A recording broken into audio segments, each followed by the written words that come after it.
ABC 15 News at 11 starts now. Now at 11, the American Family Insurance Championship is underway at University Ridge Golf Course. We'll take you there live. Plus, a nation's leader resigns and the stock markets take a tumble in the wake of Britain voting to leave the European Union. And historic flooding takes its toll along the Virginia-West Virginia border. Well, with that golf tournament underway, can golfers expect some nice weather this weekend? That's right. We're going to send things over to Charlie. And Charlie, what are you tracking right now? Well, a lot of sunshine out there, and we'll have a lot of sunshine for today. So today will probably end up being the nicest day at the tournament. Sunshine, light winds, low humidity. The humidity level will be on the increase through Saturday and into Sunday. So will the wind. The wind will pick up a bit and make it a little bit gusty on Sunday.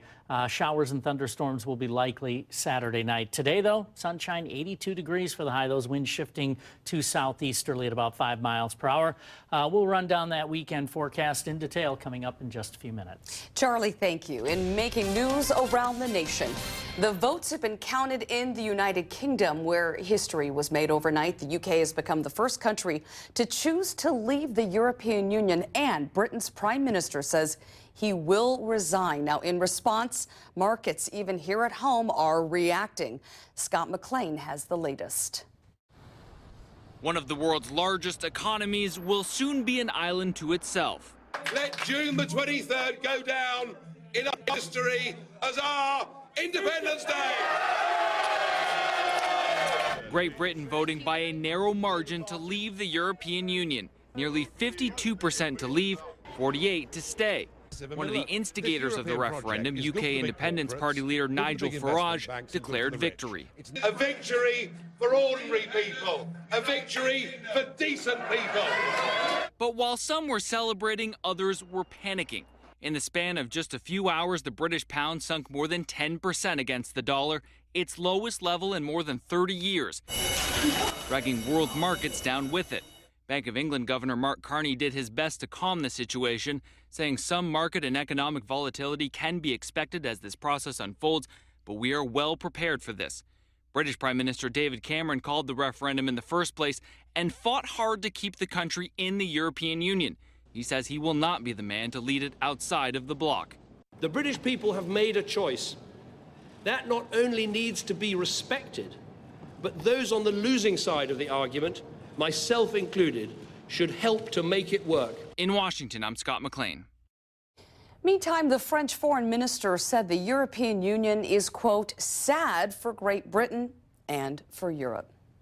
Well, Donald Trump, meantime, kicked off a trip to Scotland this morning, and he immediately weighed in on the vote in the UK.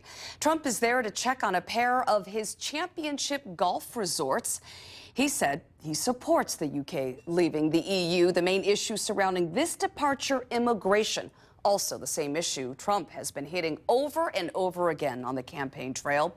Hillary Clinton, meantime, has not commented on the vote overnight, but previously making clear she was opposed to Brexit.